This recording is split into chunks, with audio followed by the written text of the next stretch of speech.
महाभारत में वर्णन आता है कि भीष्म पितामह ने कहा था, मेरा अंतिम संस्कार ऐसी भूमि पर करना जहां किसी का ना हुआ हो संस्कार। तब पूरी पृथ्वी छानी तो महाराज केवल एक सुई के नोक के बराबर जमीन मिली जहां किसी का अंतिम संस्कार नहीं हुआ था। ऐसा कहते हैं भगवान ने विराट रूप धारण करके वहां अपनी भुजा पर ही चिता अग्नि प्रज्वलित करके और भीष्म पितामह को अंतिम संस्कार किया। इस प्रकार पितामह भीष्म के स्तुति का मंगल स्तवन भागवत में कहा गया। भगवान ने पांडवों को कहा, भैया अब मुझे छुट्टी दो, मैं वापस द्वारिका जाऊं। भगवान को द्वारिका जाने की अनुमति दी। भगवान रथ में बैठ करके पुनः द्वारिका प्रस्थान कर गए। द्वारिका में आते ही भगवान ने अपने पांचजन्य शंख का नाद किया और जैसे ही उस शंख की ध्वनि द्वारिका के कोने कोने में पहुंची, आनंदित प्रफुल्लित और सभी लोग मगन हो गए, भगवान को देखने को उत्सुक हो गए। 16,100 पटरानियां हैं भगवान की और प्रत्येक पटरानी अलग अलग महल में रहती है। जैसे ही द्वारिका में प्रवेश किया भगवान ने तो 16,108 राजकुमारियों में होड़ लग रही है कि सबसे पहले किसके यहां जाएंगे ठाकुर जी। भगवान को पता चल गया कि ये सब आपस में एक दूसरे से ईर्ष्या कर रही हैं कि मेरे पास पहले आएंगे, मेरे पास पहले आएंगे। तो भगवान ने भी विचित्र रूप धारण किए, 16,108 ही रूप धारण किए और एक साथ सबके महल में प्रवेश किया। पटरानियों ने पूछा, आप सबसे पहले किसके यहाँ गए? बोले, देवी सबसे पहले तुम्हारे पास आया हूं मैं। ठाकुर जी जैसा दाम्पत्य जीवन कोई नहीं जी सकता। श्रीमद् भागवत के 10वें स्कंद के उत्तरार्ध में और एकादश स्कंद में भगवान की दंपति जीवन के बारे में बताया। मतलब परसों की कथा दंपतियों के लिए है। दाम्पत्य जीवन कैसे जीना चाहिए भगवान से सीखो। लोग कहते हैं भगवान ने इतने ब्याह किए, हम 2-4 कर लें। तो भगवान 16,108 पटरानियों के संग एक साथ रहते हैं और अलग अलग रूप में रहते हैं। आप भी रहो, अगर कर सको तो करो। कृष्ण ने जो कहा है वो करो, किया है वो करने की जरूरत नहीं है। भगवान कृष्ण ने जो कहा है वो करो और प्रभु श्री राम ने जो किया है वो करो। राम जी के चरित्र अनुकरणीय हैं, लेकिन कृष्ण भगवान का चरित्र अनुकरणीय नहीं है। 6 दिन के कृष्ण ने पूतना मार दी, आप मार दोगे? 7 वर्ष के कृष्ण ने 7 कोस लंबे चौड़े गिरिराज पर्वत को एक अन्य उंगली पर धारण कर लिया, हम कर सकते हैं? भगवान कृष्ण की लीला अनुकरणीय नहीं है, भगवान कृष्ण की वाणी अनुकरणीय है। इसलिए भगवद गीता, भगवान के द्वारा गाई गई गीता को अनुकरण करो। वो जो करते हैं वो हम कभी नहीं कर सकते। भगवान कृष्ण इस प्रकार अपने संपूर्ण पटरानियों के संग विराज रहे थे और यहां उस बालक ने जन्म लिया जिसकी गर्भ में प्रवेश करके भगवान ने रक्षा की। जन्म लेते ही वो बालक कहते हैं उठ करके बैठ गया, देखने लगा किसको ढूंढ रहा है? बोले उसको ढूंढ रहा है, ये कौन आया था गर्भ में आके मेरी रक्षा करके गया, वो कहां है?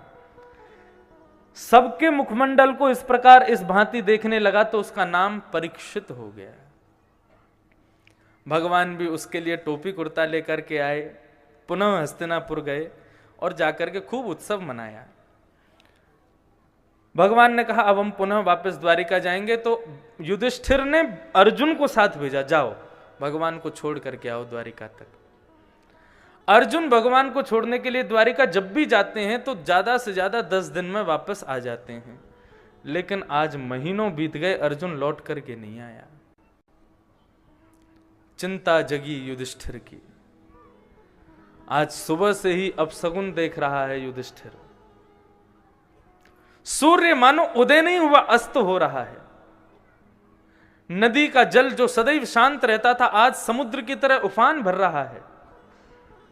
गौशाला में गाय मानो मचल रही हैं। मंदिर में जैसे ही दर्शन करने गया लक्ष्मी नारायण भगवान के नेत्रों से अश्रुपात हो रहा है। इन सब अपशगुनों को देख करके युधिष्ठिर बहुत घबरा गया और भीम से जाकर के कहते हैं देखो ना अर्जुन को कितने दिन हो गए द्वारिका गए, अभी तक लौट के नहीं आया, उसकी कोई खबर सुध कुछ सब ठीक तो है द्वारिका में?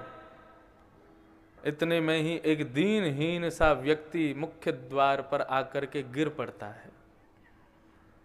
युधिष्ठिर और भीम दौड़ करके जाके देखते हैं तो तेजहीन, मानो जैसे कितने दिन से स्नान नहीं किया, कवच टूटा पड़ा है, बाल बिखरे पड़े हैं, कोई और नहीं, अर्जुन है।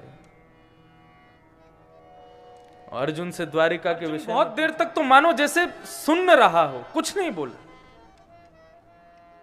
अर्जुन, तुम द्वारिका गए थे ना? रुक्मणी ठीक है ना?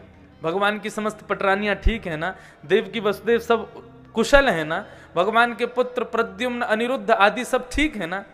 द्वारिकाधीश को कोई दिक्कत तो नहीं है ना? सब ठीक है ना? द्वारिकाधीश नाम सुनते ही अर्जुन का पूरा शरीर कंपायमान हो गया, नेत्रों से अश्रुपात होने लगे। युधिष्ठिर की भुजा को पकड़ करके हृदय से लगा के जोर जोर से रुदन करने लगा। और अर्जुन कहता है, भैया,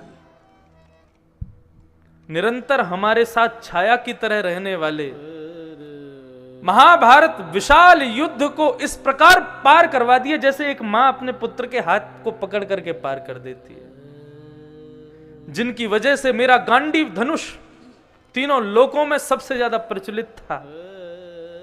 मैं यदि स्वर्ग जाता था तो इंद्र भी अपना आसन छोड़ देता था। क्यों? बोले कृष्ण का मित्र अर्जुन आया है। ऐसे हमारे प्रिय कृष्ण द्वारिकाधीश हम सबको अकेला छोड़ करके अपनी पूरी लीला संवरण करके अपने धाम को प्रस्थान कर गए। धराधाम की लीला उनकी पूरी हो गई और उनके जाते ही संपूर्ण द्वारिका नगरी, कंचन की स्वर्ण की नगरी द्वारिका समुद्र में डूब गई है। मुझे एक छोटा सा काम दिया था कि मेरी अष्टपटरानी तो मेरे साथ जाएंगी, लेकिन इन 16,100 राजकुमारियों को तुम ले जा करके वृंदावन, 16,100 राजकुमारियों को तो उन्होंने वृंदावन भेज दिया, लेकिन अष्टपटरानियों को मेरे साथ भेजा था कि इनको हस्तिनापुर ले जाना। मेरे जाने के बाद द्वारिका नहीं रहेगी। उन 8 पटरानियों को मैं अपने साथ लेकर के आ रहा था। गांडीव धनुष का बहुत अहंकार था मुझको। एक कोल भील के गांव में एक कोल आया, एक भील आया और मुझसे उन 8 को हरण करके ले गया। जिस धनुष का अहंकार था हमेशा मेरे भीतर, वो धनुष भी मेरे किसी काम नहीं आ पाया। आज भगवान की याद आ रही है अर्जुन को। युधिष्ठिर मौन हो गए, भीम मौन हो गए। पर्दे के पीछे खड़ी हुई भुआ कुंती ने जैसे सुना कि द्वारिकाधीश अपनी लीला पूरी करके चले गए, ये वियोगात्मक ये शब्द जैसे ही कर्णरंध्र में प्रवेश किया, कुंती रुक ही नहीं पाई, तत्क्षण प्राणों का परित्याग कर दिया। कृष्ण नहीं रहे तो हम रह के क्या करना। बंधुओं, कभी भी ये बात नहीं कहनी चाहिए कि भगवान कृष्ण, कहना भी पाप है। मृत्यु शब्द भगवान के लिए प्रयोग कभी मत कीजिएगा। भगवान का ना तो कभी जन्म होता है और ना कभी मृत्यु होती है। भगवान अवतार लेते हैं, लीला पूरी करके फिर अवतार को ही समेट करके चले जाते हैं। वे पांच भौतिक शरीर से विमुख चिन्मय स्वरूप धारण करके आते हैं और अपने सशरीर, अपने परिकर को संग लेकर के वैकुंठ चले जाते हैं। उनकी अंत्येष्टि आदि ये सब कभी नहीं बोलना चाहिए, और जो कहे उसको टोक करके मना कर देना चाहिए। कभी मत बोलो ऐसा। भगवान के लिए कभी ऐसा भाव प्रस्तुत मत करना। आज समस्त पांडवों को एक एक उपकार याद आ रहा है भगवान का।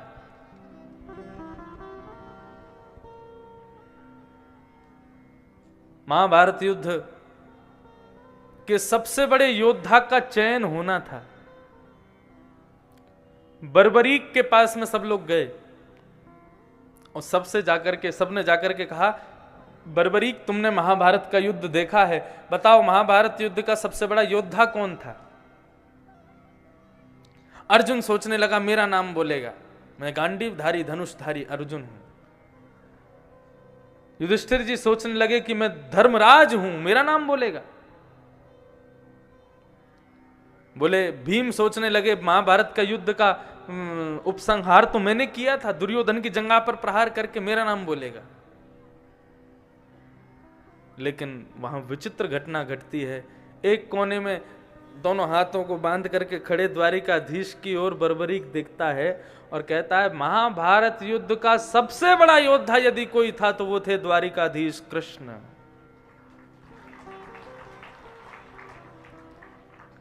युधिष्ठिर चिल्लाने लगा बर्बरीक पर, अरे बर्बरीक, तेरा धड़ चला गया, धड़ के साथ शायद बुद्धि भी चली गई है। अरे जिन्होंने शस्त्र को हाथ तक नहीं लगाया महाभारत युद्ध में, तू कह रहा है वो सबसे बड़े योद्धा थे।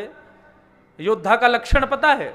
कवच पहनता है, ना जाने कितने प्रकार के आयुधों के नाम गिनवाता है युधिष्ठिर। उन सबको धारण करके जब योद्धा आता है तब उसको योद्धा कहा जाता है। हाथ में घोड़े की रस्सी पकड़ करके चाबुक मारने वाले को तुम योद्धा कह रहे हो? आज युधिष्ठिर के नेत्र सजल हो गए। अर्जुन कहता है, भैया आपने भगवान कृष्ण के प्रति उस समय क्या नहीं कहा था? बहुत सावधानी से सुनिए। बोले, मैं बताऊं, वास्तव में मैं और आप जो युद्ध कर रहे थे वो किस प्रकार का युद्ध था? बोले, वो इस प्रकार का युद्ध था कि ठाकुर जी ने महाभारत युद्ध की सेना को जैसे ही एक बार देखा, देखते ही ठाकुर जी ने उन सब की प्राणों का तभी हरण कर लिया था। मैं और आप तो केवल मरे मराए मुर्दों को ही मार रहे थे, उनकी मृत्यु तो पहले ही हो चुकी थी।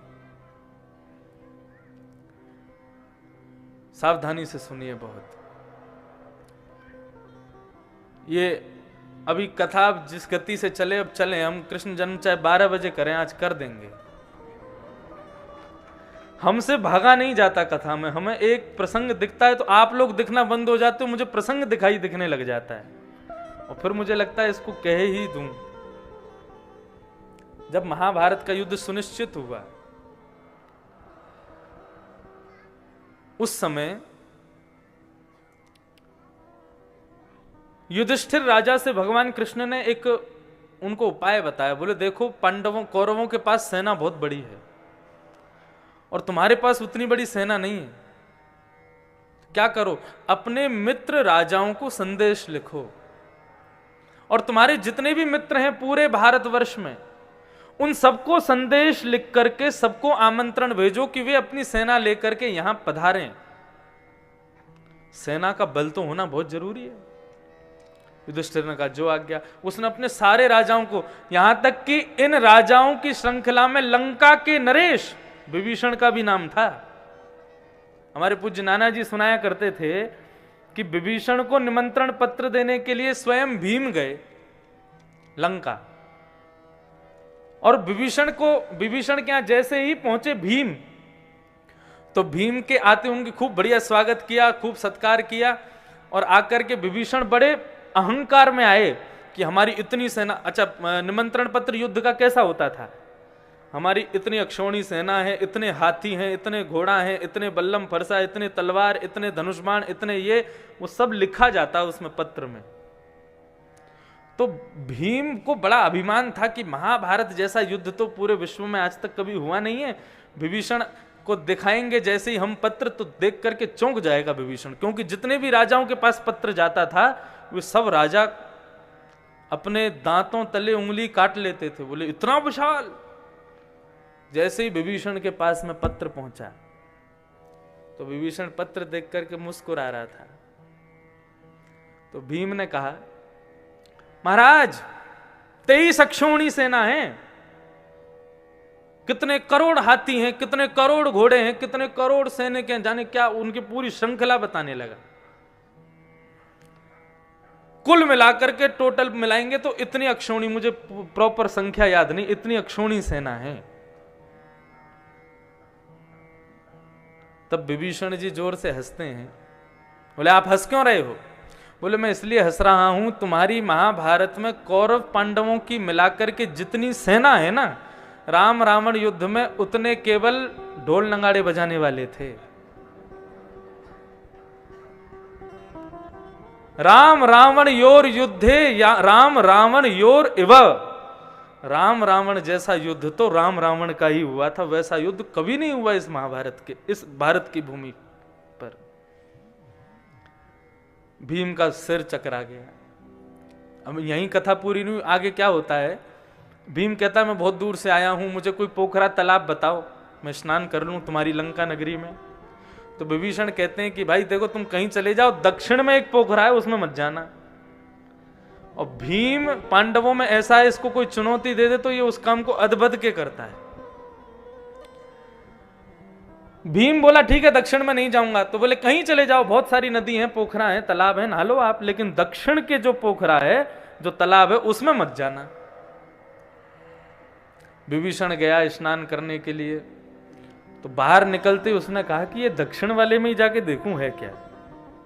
अब भीम निकल गया दक्षिण की ओर। विभीषण को पता था ये मानेगा नहीं, ये दक्षिण में ही जाएगा। तो उसने अपने सैनिकों को भेजा, थोड़ी दूरी बना करके जाओ, लेकिन इसकी सुरक्षा के लिए पीछे जाओ। और दक्षिण में एक विशाल तालाब उसने देखा। भीम बोला इसमें क्या है बताओ, इसके लिए मना कर रहे थे विभीषण जी।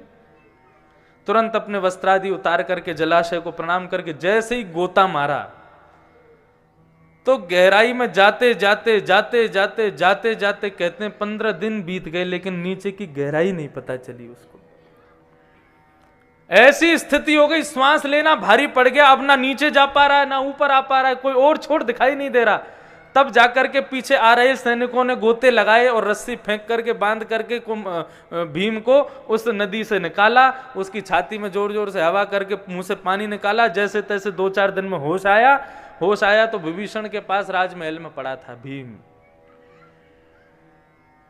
विभीषण बोले मैंने मना किया था ना दक्षिण में मत जाना, क्यों गए तुम? बोले वो सब ठीक है, ये बताओ ये था क्या जिसमें मैं कूदा था? बोले हमारे बड़े भैया कुंभकर्ण का मुंड है वो।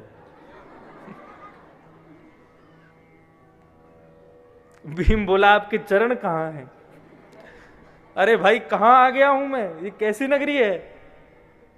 बोले हम बोल रहे हैं ना राम रावण जैसा युद्ध तो राम रावण का ही हुआ है, लेकिन तुम्हारी महाभारत युद्ध में सहायता करने के लिए दक्षिण प्रांत के समस्त राजा आएंगे, तुम चिंता मत करो।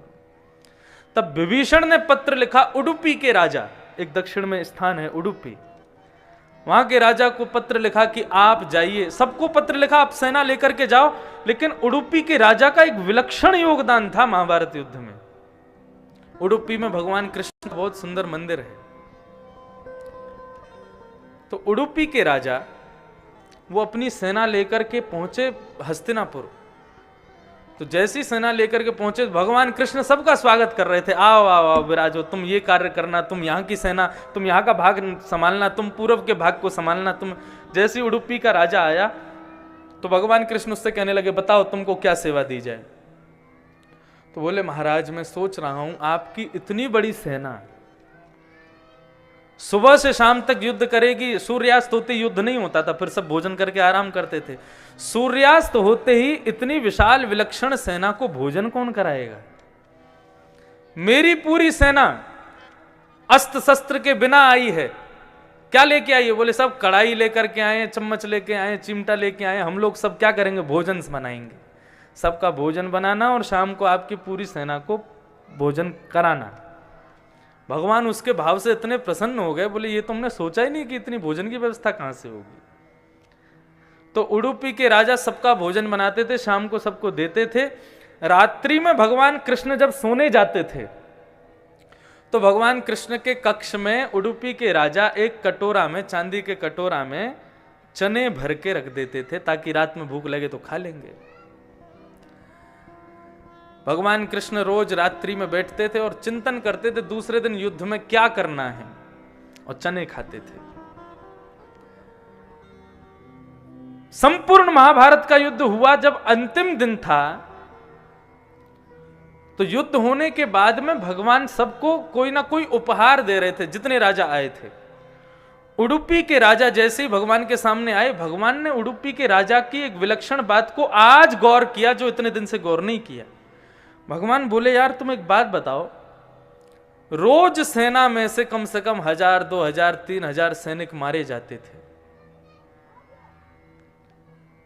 तुम्हारा भोजन सामग्री उतनी ही कैसे बन जाती थी जितनी सेना बचती थी? क्योंकि अंतिम पंक्ति जब होती थी उसी समय सारा भोजन पूरा हो जाता था।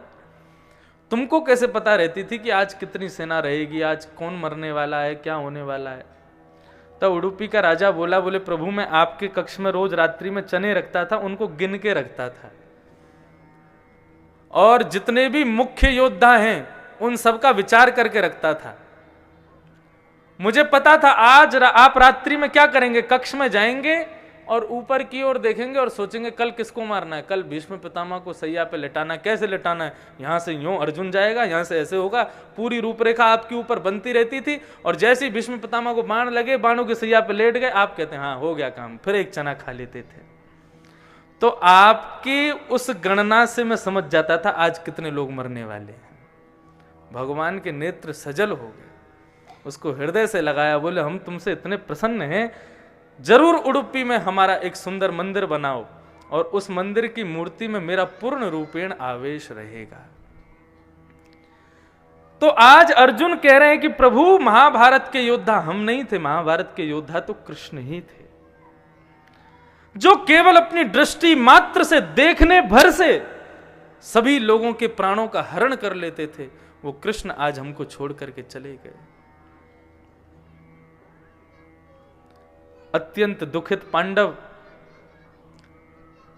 तुरंत युधिष्ठिर ने अपने सिर का मुकुट उतार दिया, बोले कि अब मैं इसका अधिकारी नहीं हूं। दूर खेल रहे नन्हे से बालक परीक्षित को बुलाया, जिसको अब वो अबोध बालक कुछ नहीं जानता, उसको उठा करके राज सिंहासन पर बिठा दिया और उसके मस्तिष्क पर अपना राज मुकुट विराजमान कर दिया। ब्राह्मणों को आज्ञा की, हे भूदेवों, ये राज शासन आपकी ही कृपा से चलता आया है, इस बालक को सद्मार्ग बताइएगा और जैसे जैसे बड़ा हो इसको राज शासन करना सिखाइएगा। हम लोग अब इस पृथ्वी पर नहीं रहेंगे, जिनके अनंत उपकारों से आज हम जी रहे हैं, उनकी अनुपस्थिति में हम इस राज महल में रहेंगे? ऐसा नहीं कर सकते। पांचों पांडवों ने वर्कल वेश धारण कर लिए, वन के वेश धारण करके द्रौपदी को साथ लेकर के पांचों पांडव स्वर्गारोहण को प्रस्थान कर गए।